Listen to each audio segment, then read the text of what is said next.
Welcome to another episode of the Creative Leadership Podcast. My name is Arne van Oostrom and this is my show. And 2020 is almost over. Are you relieved? Are you relieved? I am relieved. I don't know. I'm also worried about 2021. Man, I wish the whole thing would I just disappear, right? Just disappear, like magic disappear. I wish it was true. I wish that was true, but it isn't. It's going to stay with us a lot longer. And I do some work with pharmaceutical companies at the moment, and it worries me if you learn about all the side effects of having the COVID-19 virus. It's not just, you might, maybe you have mild symptoms. It's possible, but it's still quite unknown what it does to you now. There's research that shows it might do something to your brain. You might get insomnia or, depressions or something like that. Whatever that means, it's just that, we don't know everything. And that worries me.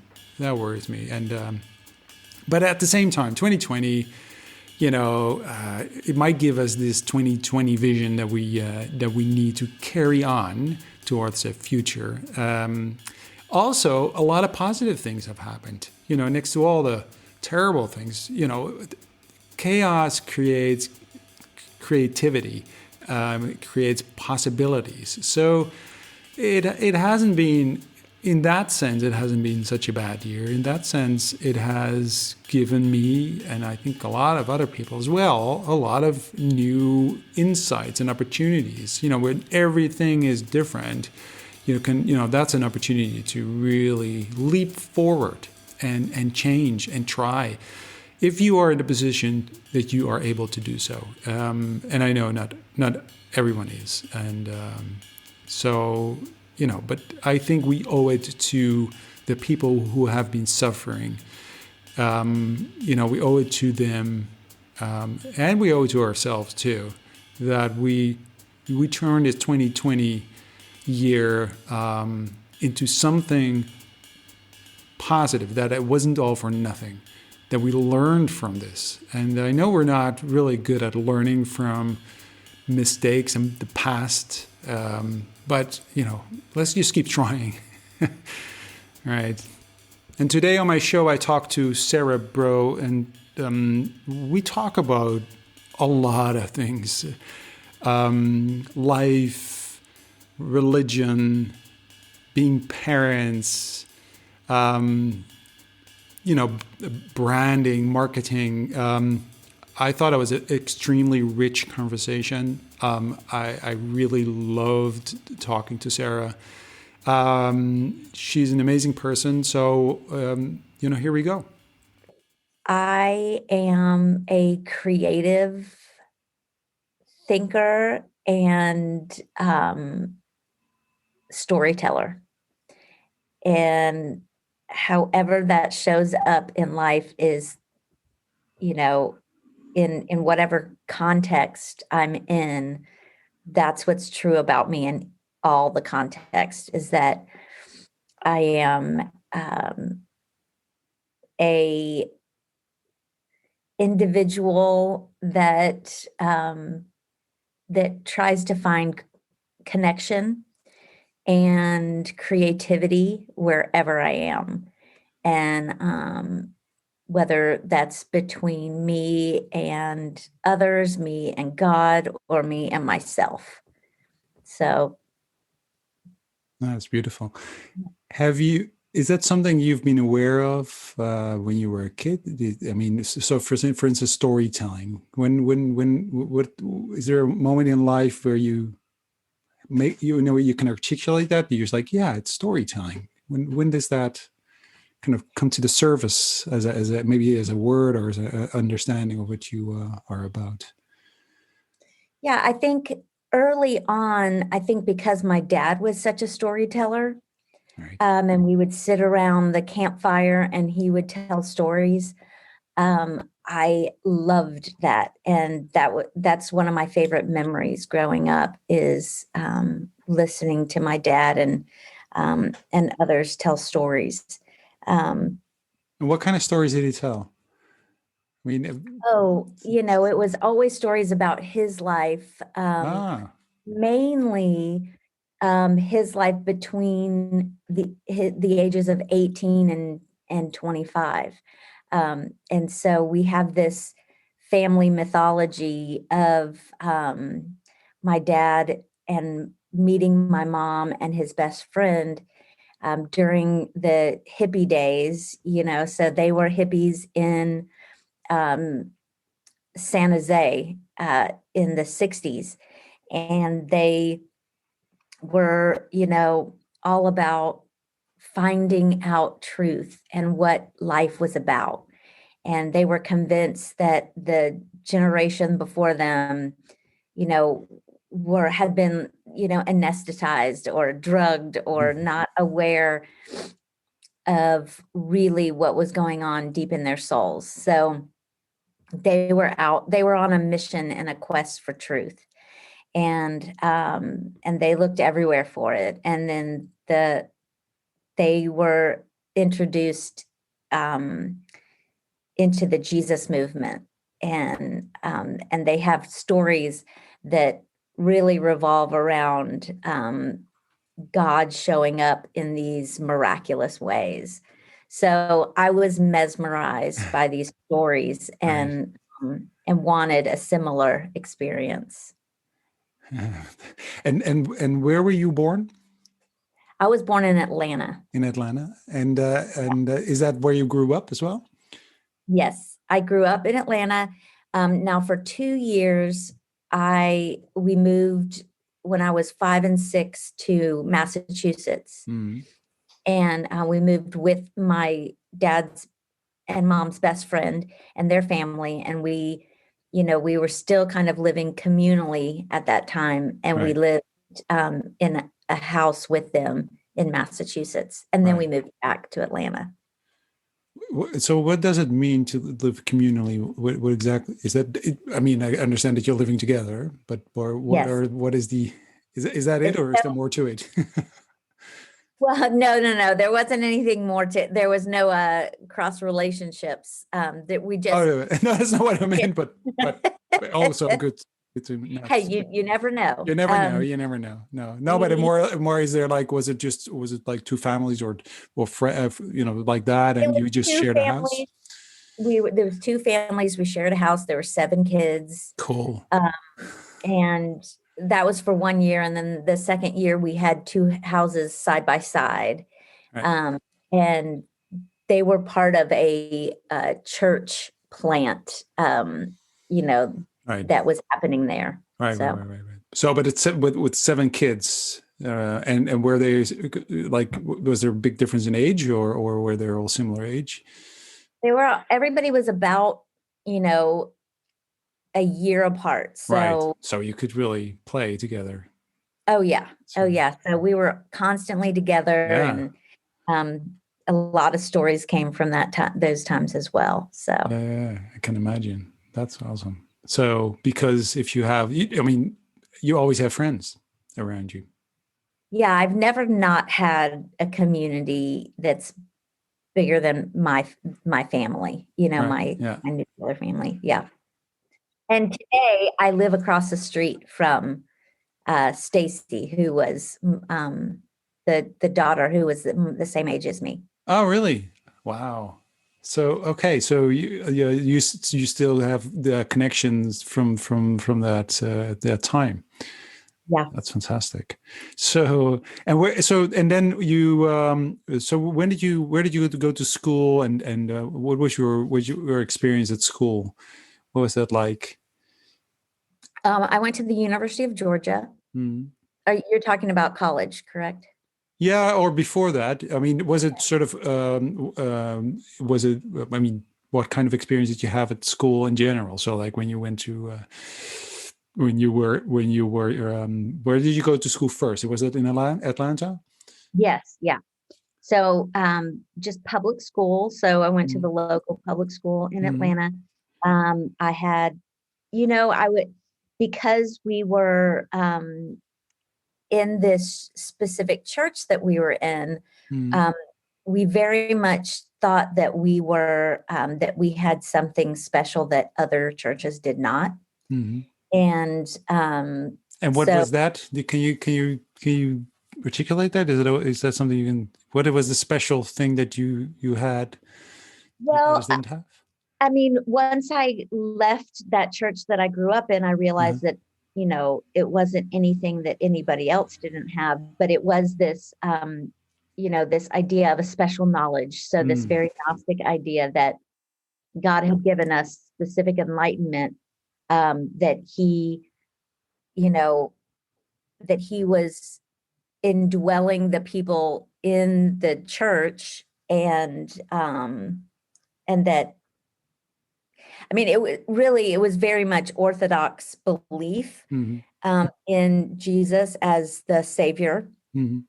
and as the Holy Spirit would come on the believers in that tradition, um, and that they could commune with God. Right. Yeah. Okay. Yeah. Trying to kind of because I come from a mostly Protestant country. So I'm trying to Uh-huh. kind of see whether I know. So my wife was brought up as a Catholic, but Okay. not Orthodox at all. I come from a totally non-religious background, so I'm totally lost anyway. But so I'm trying to connect it to what I know, and I know I grew up in a very Protestant neighborhood. Yeah. So, but I think that's very different because there's no specifically because you then mix it with hippies basically, and I have no knowledge of that combination. That's a flavor I don't know. It's a very unique flavor for Yeah, here as well. So, my experience, it was evangelicalism right, mixed with a very Eastern, actually, right, flavor, because um, the leader of the church that we were a part of was from China, and right. so there was a very This much, makes sense. yeah, Yes. Now I'm getting there. I'm seeing the Beatles now all of a sudden, and yeah, sort of yeah, yeah, there's this kind of exactly. yeah. Well, we did have a couple of songs that were Beatles songs that we changed the lyrics Yeah. to be Christian lyrics. So yes, Uh, you're on the right track. okay. I have the image. Okay, that's cool. Yeah. It is still very hard to explain to others, even Yeah. here, because it's very uncommon. And that, I think, that really led into my belief system that, and my personality or character strategies that revolved around me being special, and Right. that I had special knowledge. Right. I had a special and unique experience, different than everyone else, and that I was different Mm, than all my other peers. right. And how did that kind of play out? So when you were with friends at school who you couldn't really explain, what that special thing was, but you did feel special. How did you were you aware of that kind of did that do anything to friendships or? Yeah, I definitely think it kept me at a distance Mm, from the kids I went to elementary school with, for sure. It definitely made me feel like they could never really understand me. right. Yeah. I actually remember in college, my freshman year, having a conversation with my best friend, Stacy, who lives across the street, and her family had left the church that we grew up in, years earlier, and then they moved to Nashville, where we live today. But so she was out of the church, and I was still in it, and I remember telling her I could never marry somebody that wasn't in the church because I just don't think that that person could ever understand me. Right. And of course, she was just livid at that idea. But very soon after, I fell in love with someone not in it, and it was a very easy. It was Oh, it was much much easier easier. than I thought it was going to be. Yeah. Oh, it's actually quite easy. It's like, Yeah. were you? Is that something you were conscious of? Like, oh, that was actually quite easy, or is that because because in a way, I mean, that sounds like a very tough transition. I mean, because of you grew up with this feeling that you were special, you have special knowledge that you can't explain to anyone, and then you all of a sudden fall in love with someone from outside of that kind of bubble, Yeah. and there you go. Yeah.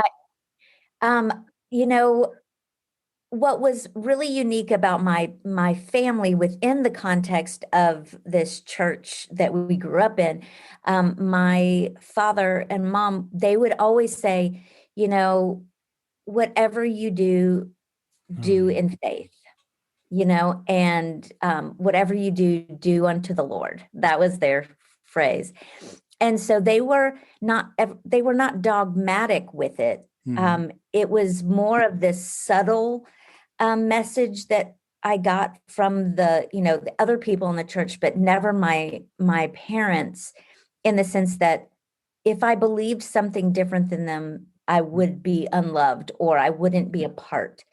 yeah, And so, um, they really raised me to have my own mind within this context, which is really, wow. you know, it sounds very, I don't know, like incongruent, but it that's how it was. So when I got to college and I moved out of my parents' home and I was in this new context, I remember feeling so much angst about, even questioning this and actually making connections with other people who had similar beliefs but weren't in this church. Mm, That I remember going to this river one evening, and I had a rock that I picked up, and I wrote um, the church on the rock, and I just held it in my hands, and I prayed, and I just said, God, if this isn't what you want for me, you will let me know, but I'm not going to worry about this anymore. And so if you need me to believe something different, you're going to have to change my mind. And so I'm just going to just feel free to do whatever I want to do. And um and you'll just have to guide me in it, and I trust you with it. And then I just threw it into the river. wow. And from that point on, I was free to, kind of pursue my own religious path. And so, yeah, so that was it. It became a very simple transition for me. Yeah, that's a beautiful image. The river and the rock. That's beautiful. That's a scene from a movie. Yes, yeah, Yeah, it is.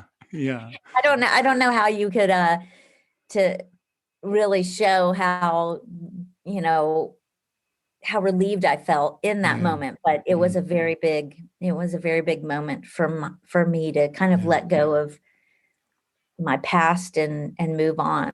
yeah. And so you went to college, and so was it at that age that you started being interested in creativity and storytelling? Was it already there? Because of your father, obviously, was part of you and part of your your family and Yeah, your roots yeah. basically. But was it there that you kind of started being more explicitly interested in that? No, no, I grew up doing a lot of art, and Mm, so I was as an artist. Again, it always goes back to my dad. My dad was a graphic design major, and so he and I right. would play this game where he would draw a line, and then I would draw a picture out of that one squiggle. Oh, cool. Yeah. Line. And then I would draw a line and then he would draw a picture. And so we played that often. And so from that, I really developed a love for art. And so I had to decide between, in my mind, I was deciding between my art or my love of other cultures. And I was a Spanish, um, I took a lot of courses in Spanish in high school. We have Mexican heritage, and in our family, that was actually um, very distant because I didn't know anybody in my family who was Mexican because of a divorce. So I was really drawn to other cultures, in particular Spanish, the Hispanic culture, and so I had to decide between whether I wanted to major in Spanish or art, and so I ended up becoming education major in Spanish, foreign language education. So, storytelling is, woven in that, Mhm. but it was not explicit at all. And it really wasn't explicit until I believe I went to grad school, Right. and I studied creative writing, and that's kind of when that piece really started to solidify, and that was just 15 years ago or Right. less. Yeah. Ah, really? So, right. So when you started, so because you've chosen the creative writing, and before that that's because you made that choice, like that's it, right? So what happened before it? Can you tell me a little bit what happened before that moment that you thought, yes, this is it. This is creative writing is Yeah. the So direction. so I taught for 15 years, and in the high school, and then later in university level, and I but I was part time because I had young children at home, and I wanted to be around for them, um, and then my husband got out of grad school and he started, kind of launching his career. And I thought, oh, this is a perfect time for me to kind of, get back into the workforce, kind of advance myself through getting a master's degree. And and then my husband said, Sarah, don't just go and get your master's in something that will help your career. Get your master's in something that lights your fire. Right. And so that led me on this journey of figuring out what does light my fire, and it was about a year long kind of pursuit of um, really saying what does excite me and and at that time blogging had become kind of a thing. um Hmm. so this was in like 2000 and I think 8 or 9, Right. and Yeah. so it was pretty early in that, you know I guess new way of living. And so I had started blogging and writing about stories about my daughter, who was a she's a character, and I had so many stories to tell about her. And um, so I just began writing, and then I read David Sedaris. I don't know if you're familiar Yeah. with him, Yes. but Yes. yeah, and I have never read someone that I felt such a like vibration with, like I read his stories and howled with laughter and loved how he took these irreverent,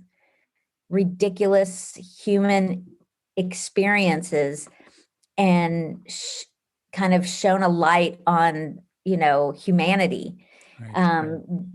and kind of points out, who we are, kind of stumbling through this world. And I loved that so much. And I thought, this is what I want to do. If I could do this half as well as he can, I will have so much fun. Yeah. And so then that I decided to get my degree in creative writing. Cool. And So, then yeah. and then, I got the degree and I had student loans and I thought, oh yeah, I'm not going to make any money doing this. So I have to either go back to teaching or, use my writing in a way that will, generate some income. And so I started doing marketing Ah, right. and So, blogging, yeah. and I started blogging for other companies and Uh-huh. doing social media. And so I'm still writing on the side, but it's not my, you know, 100% profession. And so, but how did that happen? Because you were, I mean, sure, you kind of started thinking, oh, I have to make some money out of this, and so you started blogging for other companies. But how did that happen? Because how did you then get to do that work? So I began, just telling people that I was a social media marketer Right. and and that I was that I could edit books or that I could blog for them. I just started meeting with friends and telling them that's Hmm. what I was doing. And so um I got a client really quickly out of the gate, and I'm sure I made like $15 an hour or something, but I just told her, "Hey, you have this book. Do you need any editing?" And she said, "Yeah, I actually do." And boom, that was my first job. Right. And Yeah. that just, when I tell others that I was doing that. And then I met up with this girl who was doing something similar and we decided to join forces. And so we started our first company, which was Social Marmalade. And it was a social media marketing firm.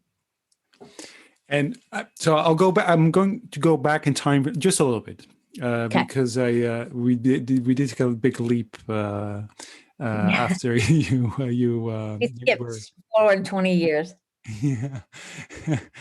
Because what happened in between? Were there any kind of, because I'm still in my mind, I still see the kid in the little bubble of like, I have a secret and I can't, you kind of never understand what that is. And is that something that has been kind of, is that something that is still significant, or what did that do? Because that does something to your character and to who you are. And is that something that you kind of like, how do you, if you also looking back now in growing up and how you went through life, where did that kind of emerge, or where did that kind of, what did that impact according to you?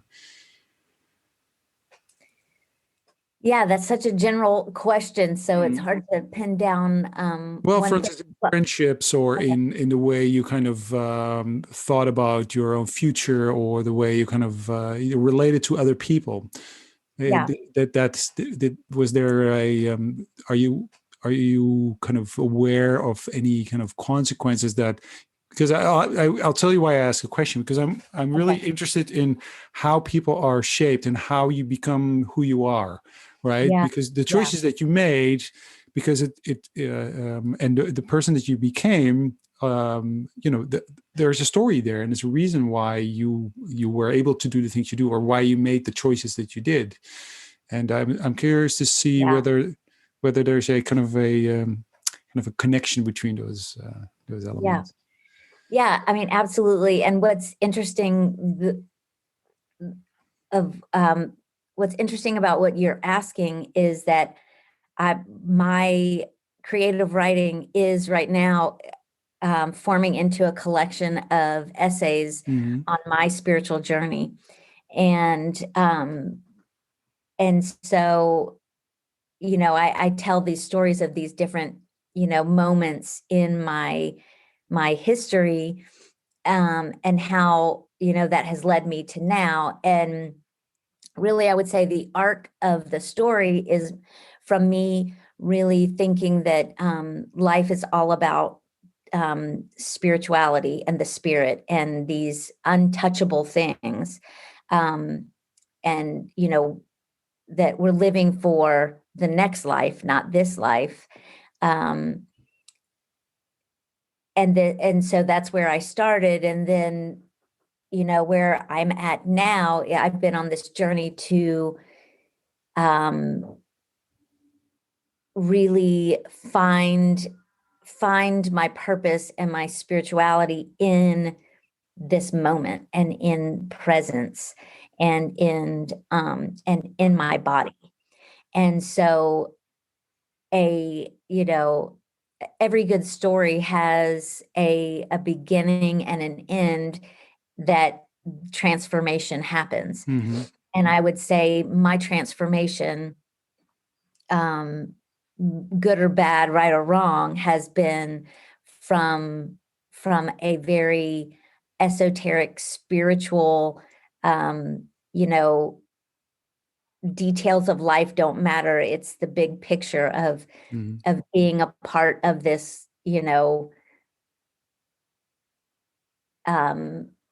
spiritual war, if you will. Right. There was a song we sang as children, that we are God's army, Right. And we're going from that perspective to slowly moving to what matters is these small moments and these small choices that I make today to love myself, to love others, and to love God. And and that's not as romantic of a way to live, but I don't know. it's real life. Well, it's maybe small. Maybe it sounds smaller, but It sounds a lot smaller, yeah, it does. But it's but actually really, a yeah, lot more. It's a lot more difficult, really, because yeah. Oh, it's very much inside, and you can't really, because if you talk about the bigger thing, it's almost also out of your hands and out of your control. You're right, basically and now it is all about you, and you have so it's about you, it's up to you yourself, and that's way more difficult. Like if you want to, because I think it's really difficult to say, well, it's about small things, it's about being here and now, and it's about being here, and it's from within myself. And because often that's where yeah, that's the most difficult part, to make really to make a movement in it. And if you're told this bigger story and just part of it, and you're just part of this collective, you can also kind of just go with the flow, and just that, in my mind, at least in my mind, it's actually more yeah, tough, it's yeah. more difficult. Oh, absolutely. I mean, my pursuit before was to be special, to Yeah, be, this force in the world that was bigger than yeah. myself. Now it's like I'm dying to this idea of being this person of consequence, Hmm. to being somebody who's just okay with loving well where I'm at. Right. And Yeah. and I know that maybe early on, those ideas could be, I don't know, I've lost my train of thought, and it's all kind of fuzzy. But I think what I'm trying to say is that I had to be okay with being a human. Right. And I think, we're raised with this idea of being sinners and saints. And the saint part was very much my focus as a child. Right. And now I'm embracing my sinner. Well, isn't it? Yeah. It's on record, but Yeah. I think yeah, or and again, I haven't been brought up with any religion, or so I don't know what that is like, but I can imagine that we, as a human being, it is not, maybe it's not embracing your sin, it's just acknowledging that it's there. Yeah. right? That you cannot, you're both. It's actually the Yeah. balance between the two, which is otherwise you're totally out of balance, and you're always scared, and you're always worried, and always nervous, and always you have all that angst Yeah. because Yeah. everything is like tricking you or making you think bad thoughts or so, Yeah. right? And no, Yeah. I I mean, can. I've definitely had this concept that, you know, if I was going to matter, if I had to, there was certain things that I had to do or live for. I had to make a difference in the world. And, I had these big ideas that, I was going to be a missionary and I was going to you know, save people with this message of Jesus's love. And then, I read a story probably about 10 years ago that I loved, and it was this pastor here in Nashville, and she's a priest, and she said that she was in driving in, I think it was like South America somewhere, and she was driving through this village out in the middle of nowhere. And, as they passed the main village, they were probably an hour into the jungle, and they see this woman who's living in this hut, and she was washing her clothes and hanging it on this clothing line.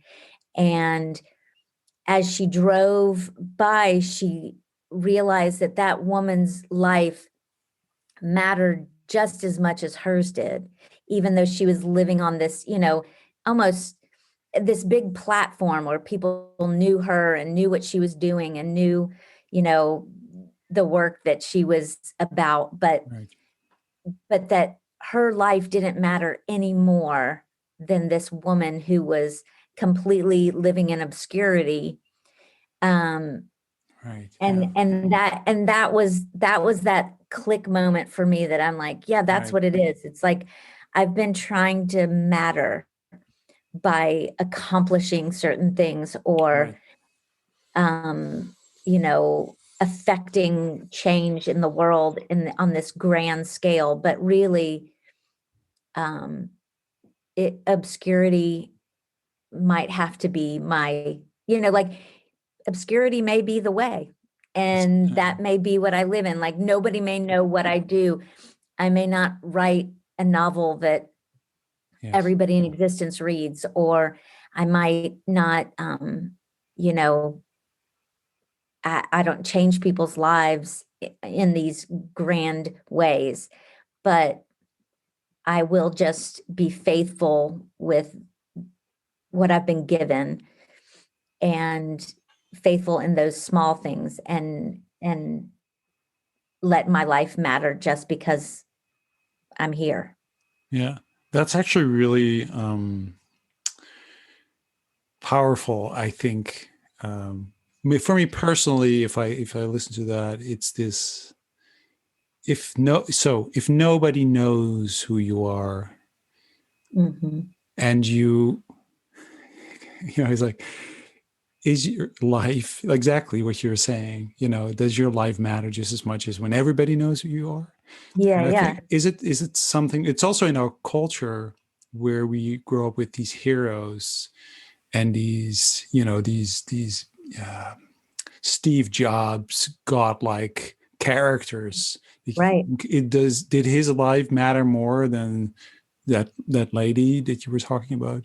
No, right, of course not. So can you be satisfied with right. that? And I feel it myself, as I'm like, because I have that. I mean, I have a podcast. I'm writing a book, right? So, Yeah, yeah, right? No, but it's just there is yeah, this, again, this fight between, or it's not a fight, but it's just sort of this search between, is that really relevant? And I think that's a really powerful thought of, because yeah. What makes our lives matter? yeah, And I think, you say your hero, is like a Steve Jobs, and growing up in the church that I grew up in, what the heroes that I knew of were more like the missionaries that took these Yeah. messages to villages, or that that changed the world through their faith. Yeah. And Not through iPhones. right, not through iPhones, but there is this, like, I want proof that I'm special, Yeah, you exactly. know. Yeah. Yeah. Um, Yeah. and my path was more through the religious path of what does special look like. Sure. Yeah. Um, and so, yeah, I think it's Yeah. like, what are we spinning our wheels for? Yeah. Yeah. And Yeah. what matters? So the way that looked for me, even in my early 20s, was, pursuing becoming a missionary and getting all these skills to be in cross-cultural situations. And that's actually where I met my husband. Um, it was in New York City, doing work with homeless and youth.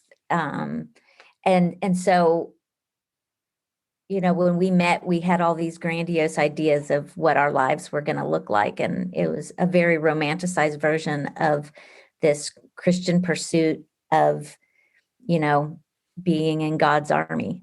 And Right.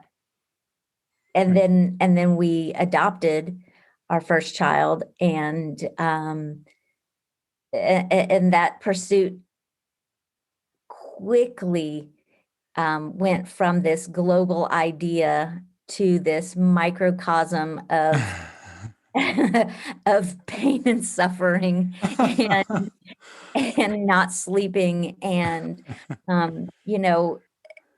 as I've gotten older and done more research, you realize that adoption is a very traumatic experience Mm. for a baby. And Because how old is that, your daughter? yes, The first yeah. one? So how, which, like, still, I'm so curious about her being a character, by the way, but and the stories you read, but and now also adding the traumatic experience to it. Yeah. I But mean, how old was she when she was adopted? 17 days old. Okay. Okay. So wow, that's Yeah. 70 days. Yeah. So Wow. in Tennessee, there's a law that, like, you have to have this 10 days after the birth mother surrenders her rights, that that she can change her mind. Right. And in some states it's 30 days, in some states it's 90 days. In Tennessee it was 10. And so she surrendered after a week. So when Ellie was born, she was kind of placed in a foster care situation. Right. This other family was taking care of her while the birth mother made her decision. She signed her papers, and then 10 days later is when we were able to get her. Right. So And yeah, but when so then you, because did you tell her straight away when she was old enough to realize what that meant, that she was adopted? Is that something that, we I don't know how that started early. works. At the time, the research was, hey, look, all these people who have had closed adoptions Hmm. were traumatized later in life Right. by finding this information out. So Right. Yeah. you just offer them, information as you go. You tell their birth story, you tell, you know, Right. um, and so that was how we did it. Just every birthday, we would pull out, all the scrapbooks and tell her story.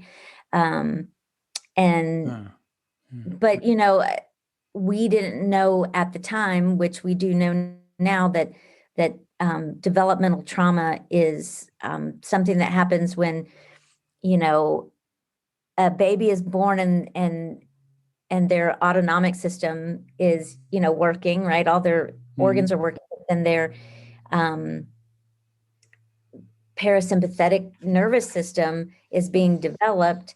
Right. And that is, when they think that their body is in danger of dying, which is what happens when they're removed from their birth parent, Really? their bodies, you know, think that they are going to die because they have been removed from this life force. And so, Wow. um, so they really are developmentally put in this state of survival, this fight or flight state. And so a lot of children, as they grow up with these neural pathways that are really carved early on, that they are in danger of being left. Um, and Wow. so it really leads to um, a lot of mental health issues, because they're in fight or flight a lot.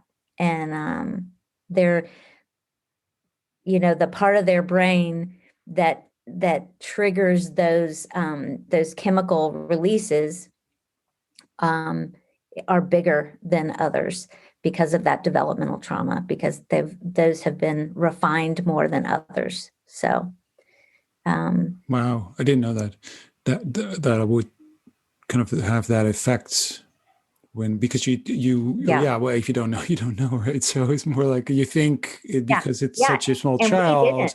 and no, of course not. And who knows that they were, because they're not conscious of the fact that they were taken away from their mother. How, yeah, you can't if you don't know that.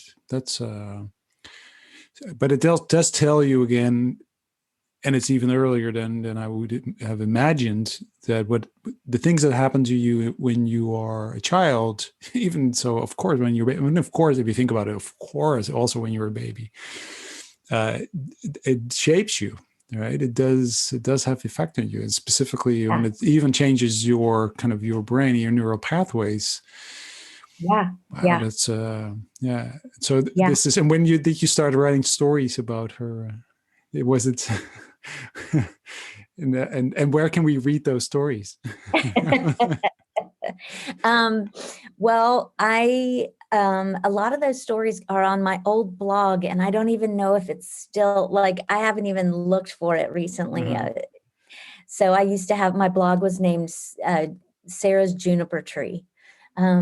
So I mean, I had a blog spot, Right. that Yeah, I had one. Yes. Yes, we all yeah, had one. I still have one. Good. Actually, now you yeah, yeah. mention it, I'm thinking, I think I still have it. Yeah, Yeah. I mean, I don't know. It might still be there. So yeah, sarahsjunipertree.blogspot.com. We're gonna look for it. I have actually, yeah, I really need to check to see if that's still alive. Yeah. Um, yeah, so Ellie was, so she's a very precocious child, and her intelligence mixed with her trauma was quite something to see, and her character strategies came out very early. And so she was just a riot, like nonstop. Like, I mean, just the things that she said were so challenging, and it was very all consuming because of how difficult of a baby she was. Right. Um, so it went from these grandiose ideas of changing the world Yeah, to too. not even being able to change a diaper, like it was, Yeah. um, I found every time we were even in, like snuggled in bed together, she would somehow just figure out how to hurt me. And whether it be an elbow or a finger to the Oh yeah, I know or that. or I a know that. pinch or a scratch. Oh yeah, yeah, yeah. And That's also. I think. I don't know why. I think children do that. I don't. I'm not sure if they do it on purpose. I think they do. Like that's my son. oh, I just was convinced that this little 10-month-old was just out to get me, Um, Yeah. and so it was just You're like like, but I was going to surviving the save the day world. became, We were going to save the world. I was gonna save the world, and now I can't get out of bed, we're not sleeping, because she was never a good sleeper. And Yeah. yeah, so that came, hurtling into this microscopic, life of Right. just surviving the day. And I think that kind of really, I don't want to put anybody else off on having kids, but or adoption. But but the struggle was real. Yeah. Well, is there something, is It there was also, the is there a life lesson there too? I mean, I mean, I think there is. I mean, to me, well, two things happened, I think, so my daughter was born, my first child, and she's 14 now. And I have a son, he's 8, but my daughter was born. Before that, like that very moment that she was born, I was not a dad. And I remember that as a feeling like then I had a child, and it's probably just as it's just similar to you that because if you adopt, you all of a sudden you have the responsibility for yeah, this little creature, so yeah, vulnerable, and it can't do anything. It no, can't get any food. It doesn't do it. It all it does is eat and poop, and that's all it does. yeah, And so. And I remember so my daughter was born in the hospital, which is to you that's like, oh yes, where else can it be born? But my son yeah, was, for instance, born at home. It's a home birth because we do home births here, which is crazy yeah, now. After we had a home birth, now I'm thinking it's crazy. Before it was, yeah, that's what we do here. Anyway, yeah, yeah, yeah. don't do it. But it's my trauma, by the way. But no, but my daughter was born at a hospital because she was late, and she so we had to go to hospital, and um, and I remember that. So they, so my so she was born, and I remember being basically given that baby by the nurse, and so I was like, all right, and we were allowed to go home. And I was like, and we walked out of the hospital with this feeling like, are they just going to let us go? Right. Yeah, Can we just you have go? that exact same feeling with adoption. So we got Ellie and we strapped her in the car seat and we get in the car and it was pouring down rain and we were in Chattanooga, which is about 2 hours south of Nashville. So we were in Chattanooga, and we were pulling out of the parking lot. And as soon as we were pulling out, we got hit by a car. Oh, whoa, really? Yeah. I mean, now it was just Oh, like a fender bender. yeah, but still. But there we are, this police comes and we have to give a report and we've got Ellie in the car and I'm like, somebody just gave her to me and I almost killed her Yeah, within seconds. We didn't even get bring her out of the back. parking lot. Yeah. And I'm like, you're trusting me with this? Like, one of the jokes growing up was that I would hurt myself just taking out the trash. And I'm a very clumsy person and I would get hurt often. And so it's just like all of a sudden I realized, oh wait, that's who's in charge of this baby. Yeah, It's that's somebody like, who can't even take care of herself yeah, exactly. and I'm in charge of her. I had the So same, yeah, exactly the I know same. that feeling. Yeah, and we had sort of she was born on Yep. the hottest day of the year, and so I mean, so this is not Atlanta because I've been in Atlanta in a very hot summer's day. It's not that hot, Yeah. but it was a very hot day, and they told us like, okay, so so we were at the baby and like put in the car. We're like, oh, am I doing this right? I don't know. Get her home, and we had we had a little bed, and we were told to put hot water bottles with the baby because she comes straight out of a warm mother's womb, and so she needs hot Yeah, water yeah, bottle. But it was an extremely hot day, and she had like warm clothes on, and we're like, how many do we do? Two water? Do we do the water bottle? It's really hot. Is it hot enough? I don't know. It's like, how hot is it inside of you? Like 37 degrees. So it's not that. Is it yeah. that hot? I don't know. Like, put just one. We'll just put one. They said two. We'll put one. Is that okay? I think we're killing it. Like, Exactly. so, Exactly. but it's, Exactly. Yeah. but to your point, all of a sudden your world becomes so small. It is like, whoa, it's Yeah. zoomed in, completely zoomed in. And it does teach you something. So for me, it was like, all of a sudden I'm a dad. Oh, and it taught me so much about myself as well. Also, what it taught me was, Oh, yeah. I don't know if you had that same experience, but it's what it also taught me is like, it was probably one of the first thoughts in my mind was like, oh, this is what I am to my parents. Oh yeah. Oh, I'm part of them. Oh, I should see my parents more often because I like Yeah, because I was yeah, like, oh, this is my daughter and I am their son, so this is how they see me. yeah. Whoa, that's way Well, more deeper than I thought.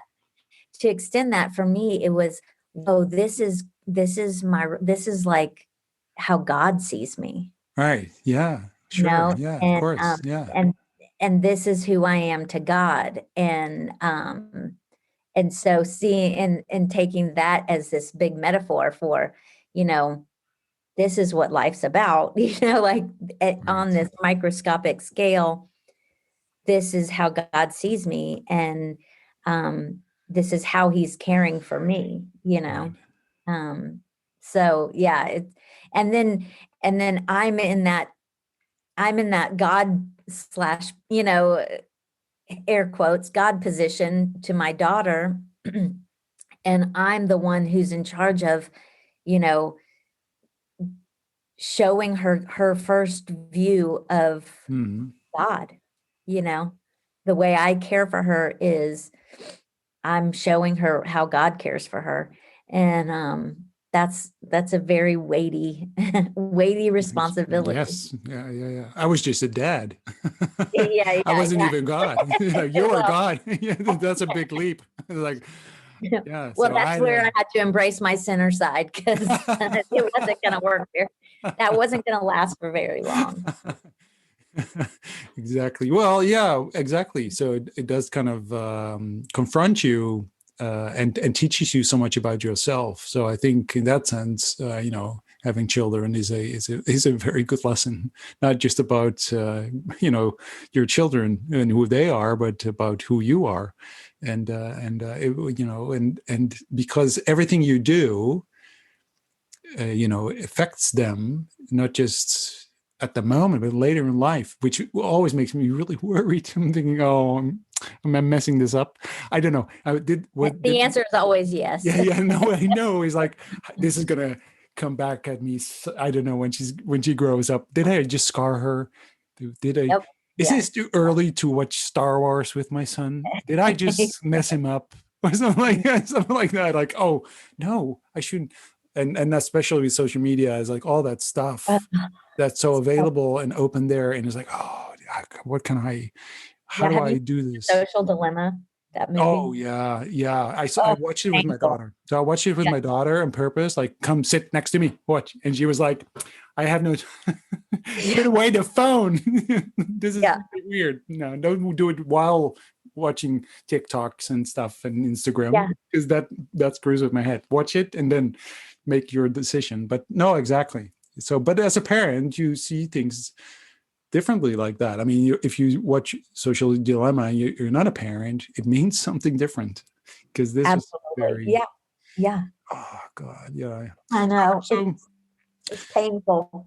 yeah, it's painful but it does the responsibility that you have and also at the same time being able to let go because also it is all about letting go. So that's the other experience I had when my daughter was born. The first thing you do is also letting go because then whatever friends came over. Can I hold her? You're like, no,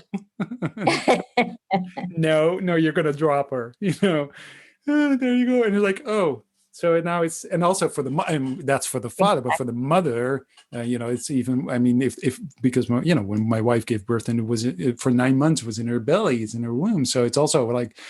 And there comes the grandmother and my niece and and the next door neighbor. Can I hold her? So so it's also already this slowly kind of this letting go and releasing and but creating that space for them and that security and that so it's yeah, I don't know, I find it very tough to raise a kid and to because you're always like I'm never sure if I do the right thing, but Exactly. it's but I yeah, but I don't think anybody who has children would have wanted to miss it. It's such an profound moment in your life, It is. right? Yeah. Yeah. Yeah. So It is so very. so what happened? So you were raising her, and you were teaching at the same Yeah. time, I was well, so I went from being a full-time teacher to part time. to part-time. Yeah. Yeah. I mean, for the first few years of Ellie's life, I didn't teach, and then started going back part-time, just teaching one class here, one class there. And then um, probably after my son was born, I started teaching, a couple days a week, and did that for a while. Right. And was that this sort of because were you still in sort of in the bubble of I have something special and it's different than everybody else's, and or where did you kind of leave that bubble? I think probably so after we adopted my son, and so Ellie was 4 when we adopted Atticus, and my husband was in grad school um, in Philadelphia, and he was getting his seminary degree. Right. Um, and so he went to seminary, and then we were part of this small church in Philadelphia, Mm. and we did that for 5 years. And by the end of that 5 years, when Dave graduated, I was exhausted, um, and I think it was a combination of we were burning the candle at both ends, doing work with the church, and being available to all these single people who are in our church, and taking care of kids during the day. And we had a social life from 9 to 12 at night, almost every night of the week. Right. And then living in the city is exhausting with kids. And so um, there was a friend of ours from Franklin, where we're from in Tennessee. Her husband died in a car accident, and um, it was really shocking to our community. But we had such a deep community in Franklin, um, with family and very close friends, that I thought, if something like that happened to me up in Philadelphia, I wasn't as convinced that I would be cared for, Right. quite like I would be if I was, back in Tennessee. And because I was so tired, and I was out of my depth with this, parenting thing, and parenting a child through that was really having lots of trauma responses to life. I didn't know what I was doing, and I was exhausted. And so that's when we moved back here, and life became a lot less about, changing the world, and more about surviving. Mm. And so I think there's been a bit of jading that's happened, but then a bit of just, you know, accepting that life isn't about this big idea of being, changing the world, but it is really about waking up every day and accepting what comes, and, making your path while also accepting the path you're on. Right. Yeah. And so where did you what did you do with your art? Because the art that you kind of the story that you told me about your father, you drawing with your father, and art was such an important. Was that still around? Was that still something you?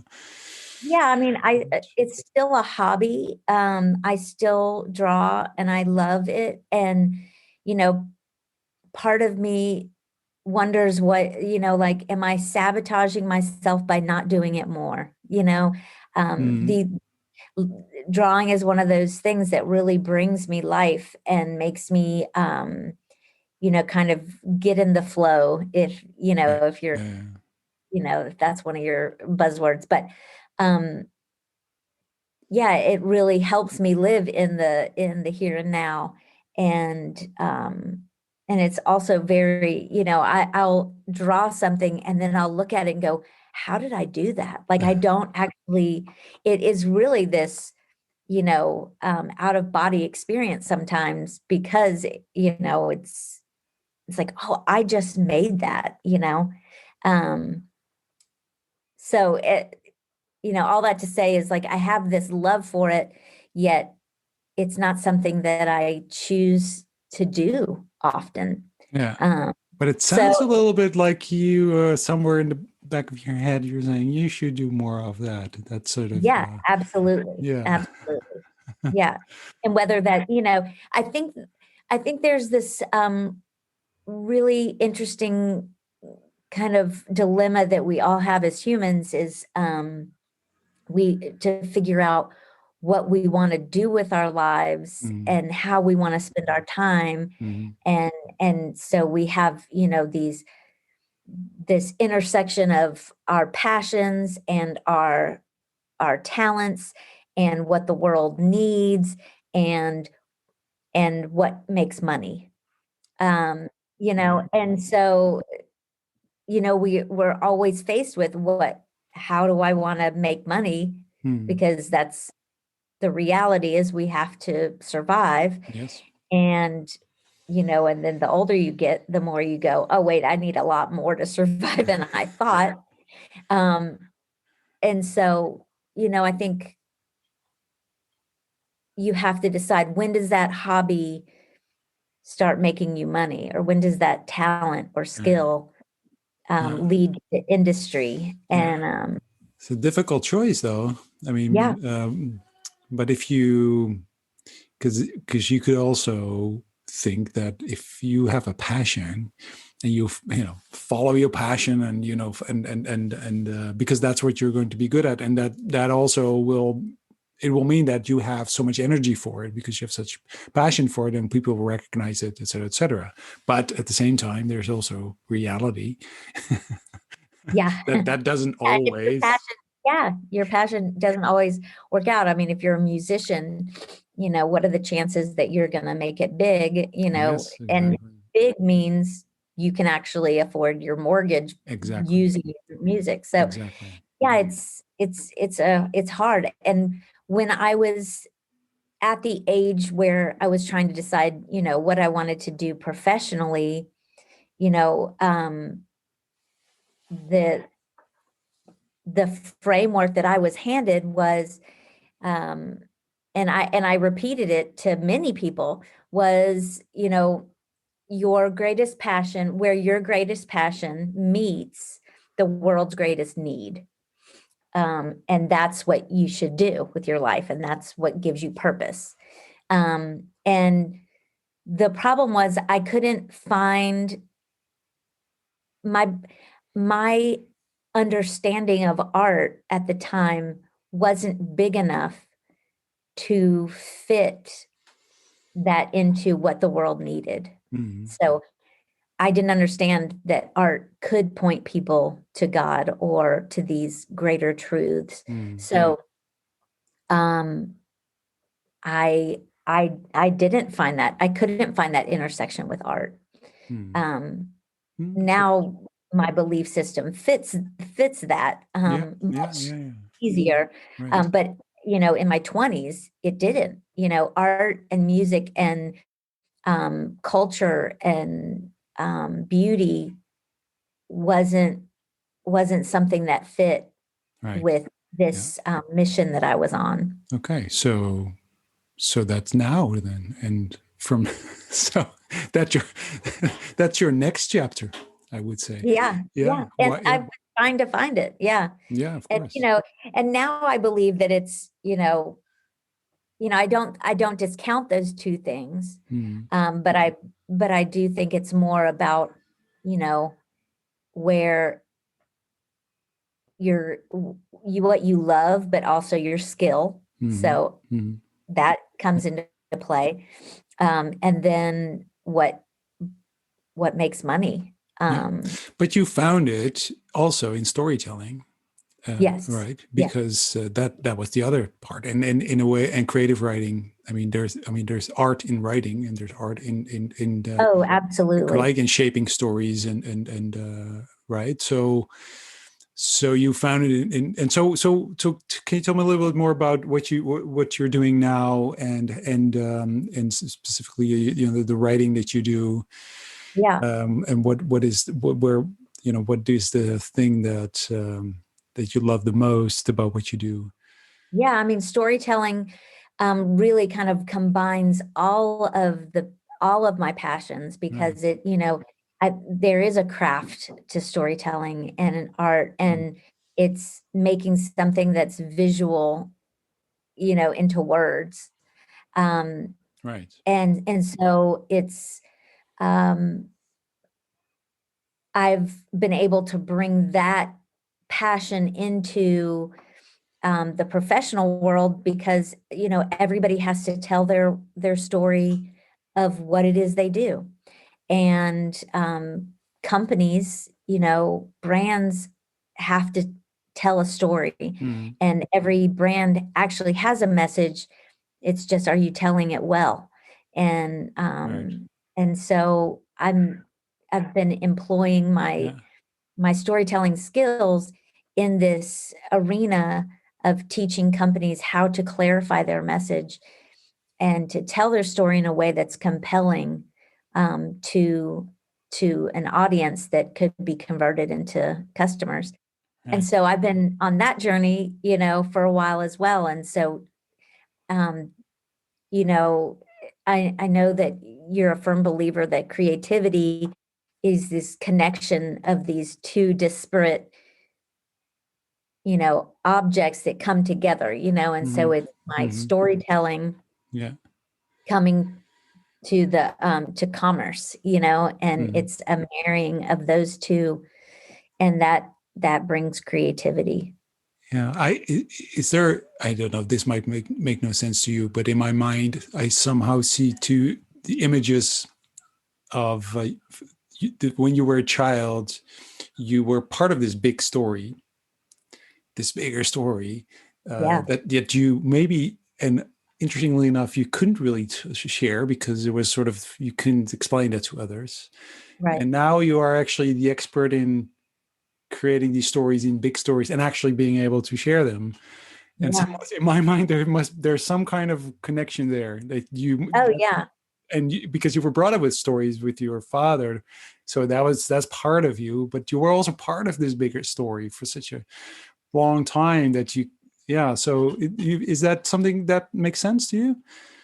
Oh, absolutely. I don't know if you're familiar with the writer Flannery O'Connor, but she's a Southern writer, who uh, wrote these amazing short stories that are considered um, Gothic fiction, and it's Southern Gothic writing. And it's um, when she talks about writing, she said, Southerners can understand this idea of metaphor so easily because we grew up Right. hearing the stories of the Bible, Exactly. Yeah. and those stories as metaphor to life. And so we have this really unique ability to connect, these situations in our lives to Yes. deeper truths. Yeah. And so, that's what storytelling Yeah. is connecting,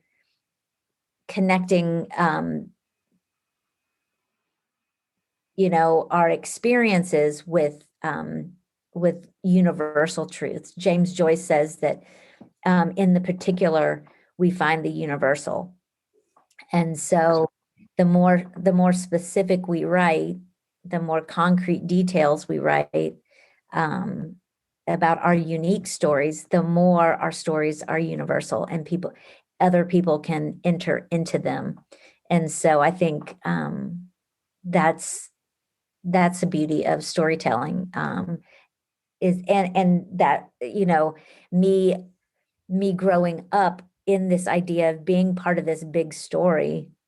Um, and I still believe we're part of a bigger story. Mm. But we act out that story on our individual stages, and there is no big story that isn't the little story. Yeah, exactly. Yeah. Yeah. So for me, I would translate that to at least experiences that I had. So I've done a lot of theater, Hmm. and if you tell, which is also all about storytelling, but the Yeah. stories that so the small stories that were very personal and almost like things that were almost too personal because they were Yeah. too detailed, or like, but that really resonates with people because they recognize it and they're like, oh yeah, and it opens up something about universal truths, which Yeah. are Yeah. not the big, those are the small ones, those are the Yeah. small, and Well, it's, it's like your story of your bringing home your baby yeah, and trying to exactly, decide yeah, how many water bottles to put on her. yeah, exactly, That's a yeah, very unique, specific story to you, yeah. but yet I immediately connect that to my story. Huh. Yeah, yeah, exactly. So those are powerful stories, and then if you combine that with metaphors, if you are able to kind of use metaphors, Yeah. because that's very powerful, and that's not the easiest thing to do, and not everybody can do that. Yeah. Metaphors are sometimes really hard, and Yeah. so I do, for instance, in creativity training that we do, often we want people to think in metaphors, to create metaphors, because it kind of opens up a whole new area for exploration and ideation and what have you. But I've noticed that a lot of people find metaphors really difficult. Kind of, Yeah. so Yeah. find a metaphor for this. Find 20-minute metaphors for this topic, and they're like, "What? I have no clue. My brain doesn't work that way." So I totally understand that if you grew up with that, Yeah. that's a superpower that you have. Yeah. Yeah. Yeah. And I somebody was asking me recently about how I still believed in Jesus, as a faith thing. And I was and he was a writer, and I was trying to explain to him what it was that I believed. And I said, I actually believe that Jesus is a metaphor, that God gave us a metaphor, and and put skin on himself and put him into the world to demonstrate Right. this bigger truth of who he is. It's like this um version, this other version of himself that we can understand. Right. And I think that's what a metaphor is just is God with skin on, this this ethereal concept that we Yeah. can't understand. It's this, a metaphor always is, comes up short, you know. There's like an end to how that metaphor can truly, Mm. encapsulate the whole concept, but it does the best it can, and so Yeah. I do think that um, that growing up in a storytelling religion gives you so much Mm. more easier access to understanding metaphor and ability to tell stories, because we do say, that was just like XYZ, Yeah, yeah, yeah, exactly. Yeah. and Yeah. so it's, Yeah. Yeah. that water bottle that you put on your baby can become a metaphor Yeah, exactly. for anything, and so Yeah. Yeah, yeah, exactly. Yeah, no, I think that's the power of it. And you can tell stories that have so many layers because of it, because you can tell a story about a baby and bottles, or taking your baby home and feeling that you're kind of like, you know, so yeah, that someone's going to stop you because you can't just take a baby home. Where are you going with the Yeah. baby? I don't know. Sorry. I do have to go through a course or something. And but that's a story, but it's also a story about your own vulnerability, and it's a story about many things. So I love that idea of stories being, you know, layered, because they're Yeah. metaphors and there's other truths underneath. And Yeah. so what's next for you? What is your what are you doing now, and what's next? Where are you going? So that's always a good question for me, and I'm always paralyzed by it. But Well, and I think that that's the reality of being somebody that's creative, because those ideas come, and you think, what's the next, what's the next thing? And but I am working on a book. yeah, I am also working to launch an online course for nonprofits that want to tell their story better. right, And it's a video, it's how to tell their story in video. So I'm working with the production company. And my part is the storytelling part, the words of it. And then I'm just continuing to help companies brand themselves and giving their brand messaging, clarifying that. yeah. And yeah. And the book, what do you have? I mean, is it Well, almost the book, done, or is there a title? Is there a? uh, so the book is my creative writing, and Mhm. it's I, I have a working title. If I'm able to, you know, publish it, I would like to get it published by a publishing company. And if they like the title, I mean, sometimes they just force you to change it. So, but the working title right now is "Judge Yourself Accordingly." Um, Oh. and that was a phrase that my dad used to say all the time. So I like I it because it like, makes me curious. Because yeah, there's a bit of tension in the title. Like, yeah, what do you yeah. mean? It's like, what's this It's, all about? And it's like accordingly, it, what? yeah. My dad used to always say, like, here's what I'm doing, so judge yourself accordingly. Yeah, yeah, Like, yeah, yeah, yeah, yeah. Well, I'm leaving. The car is pulling out of the driveway in 3 minutes, so judge yourself accordingly. And so that's great. this idea of me on my spiritual journey, it's like I don't know about you, but this is how this has worked for me. So judge yourself accordingly. I got nothing to do with it. This is just my That's, experience. So yeah. um that's um that's that project. But yeah, I know that there's probably a lot of stories, a parenting book in there somewhere. Um and certainly not a how-to book, but Well, actually, I think that there are there are more than enough how-to books. yeah, I think books about this is just how it is. You know, yeah, this is how I did it. Judge yourself accordingly. That could be a exactly. series. That could be a series. Exactly. Yeah, Judge yourself yeah, accordingly in parenting. yeah. Yeah. Parenting, exactly. Parenting But edition. yeah, yeah, exactly. Adoption edition. Yeah.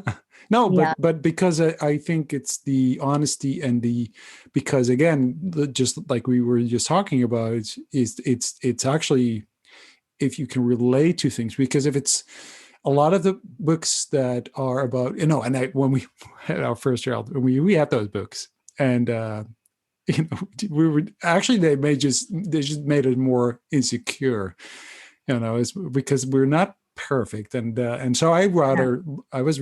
I liked reading things about parents who were struggling, because Yeah. we're like, oh yeah, I get that. Yeah.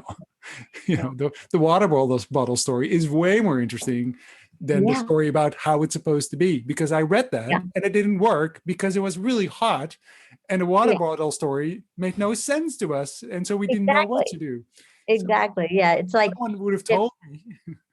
yeah. if David Sedaris had kids, I can't imagine the stories.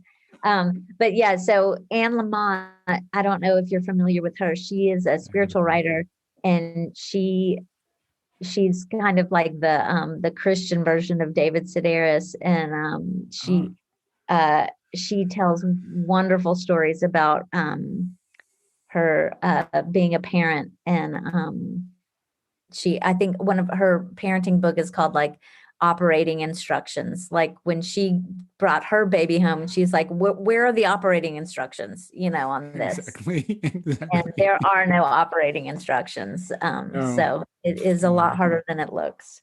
Yeah, yeah, exactly. And it still is. My daughter's 14 now. She's a teenager. And Yes.